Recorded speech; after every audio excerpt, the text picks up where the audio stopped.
میں نیکی کی دعوت کی دھوم میں مچاؤں، عطا ایسا کر حوصلہ یا الہی۔ اس دنیا میں آپ کو کوئی بھی خوش نہیں ملے گا، کوئی آپ کو پریشان حال ملے گا، کوئی بیمار ملے گا، کوئی بے روزگار ملے گا، کوئی تنگ دستی کا شکار ملے گا، الغرض آپ کو کسی نہ کسی مصیبت میں گرفتار ضرور ملے گا۔ تو آئیے میں آپ اسلامی بھائیوں کی بارگاہ میں جسمانی بیماریوں کے کچھ فضائل عرض کرتا ہوں تاکہ انہیں سن کر ہمارا حقیقی مدنی ذہن بنے اور ہم ان امراض جسمانیہ کی حکمت سمجھ کر ان پر صبر کریں، اور اس پر جو ہمارے پروردگار عز و جل نے ہمارے لیے اجر و مغفرت ذنوب کا جو کریمانہ وعدہ فرمایا ہے اس کے مستحق بنے۔ چنانچہ جسمانی مرض میں ایک حکمت یہ کہ اس سے مسلمان کے گناہ معاف کر دیے جاتے ہیں اور وہ گناہوں سے پاک و صاف ہو جاتا ہے، جیسا کہ حضرت سیدتنا عائشہ صدیقہ رضی اللہ تعالی عنہ فرماتی ہیں کہ سرور کونین بیماروں کے دل کے چین صلی اللہ تعالی علیہ وآلہ وسلم نے فرمایا جب مومن بیمار ہوتا ہے تو اللہ تبارک و تعالی اسے گناہوں سے ایسا پاک کر دیتا ہے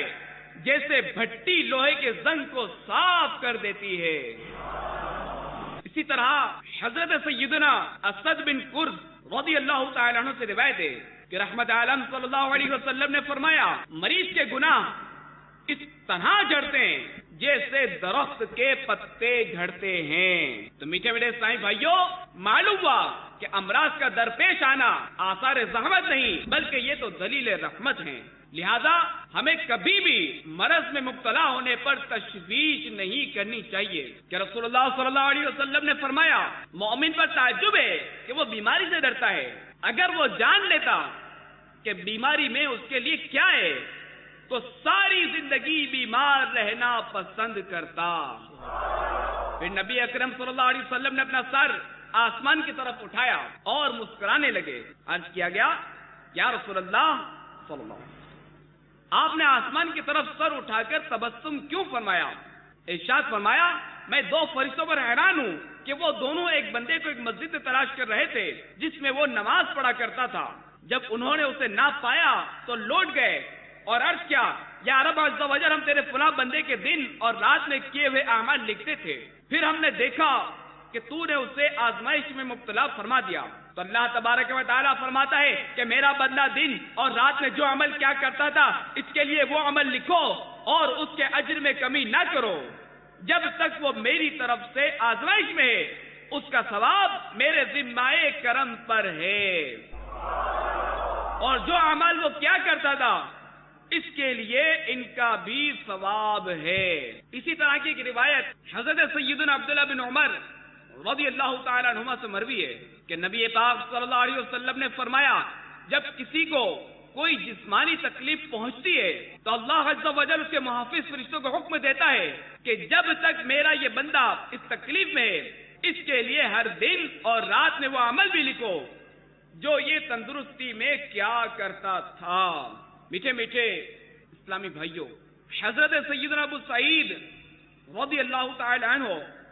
نبی کریم صلی اللہ تعالی علیہ وآلہ وسلم سے روایت کرتے ہیں کہ حضرت سیدنا موسیٰ کلیم اللہ علیہ نبینا وعلیہ السلام نے عرض کیا یا رب عز و جل